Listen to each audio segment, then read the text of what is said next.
whatever it was that I wanted to do going into it, I just wanted to make sure it was different than what I'd been doing recently. So having made 3 albums with Audioslave in a really short period of time, I just wanted to focus on each song and make sure that it's something that feels fresh to me, and it's something that I wouldn't be doing in Audioslave, because otherwise what's the point? I think that this next solo record that I will record and put out will be the first time I've actually made a solo record that follows up a solo record where it's just simply a Chris Cornell record and nobody has anything to compare it to but the last one. So it'll be interesting to see. Working alone, where you don't have to communicate with anyone, where there is no other opinion that matters, is a different kind of music, and the only way to create that is to do it alone. And I think that I've dedicated so much of my life to working with other people, coexisting in bands, that I've just decided I needed to spend a good portion of years concentrating on this other way of working.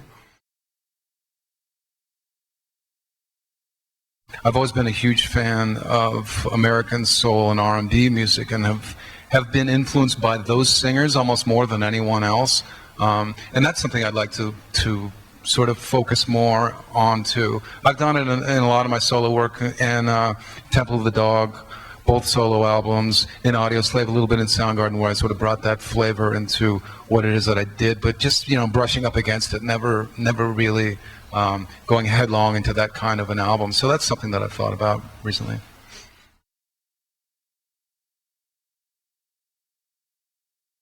My initial attitude was, no, I don't want to do this. And then when I found out where they were going with it, they changed to movie companies for the first time since the very first James Bond film. They switched to an actor that I felt if he was used correctly, it could make an amazing film. They wanted to write a script based on the first book where James Bond is still kind of a human being. He's not this invisible super spy guy. So once I learned all those things, then I thought, this is something that I want to be a part of. This could be really amazing. How did it feel to be at the birth of the grunge revolution, playing alongside guys like, bands like Mother Love Bone, Mudhoney, Pearl Jam? Reflecting back now, I saw the very first Mother Love Bone show before they had a name for the band. I saw the very first Pearl Jam show before they had a name for the band. I have vivid memories of those shows. I think we all knew we had something great. I just don't think we necessarily knew it would translate to creating anything outside of Seattle, or at least just indie rock in the United States.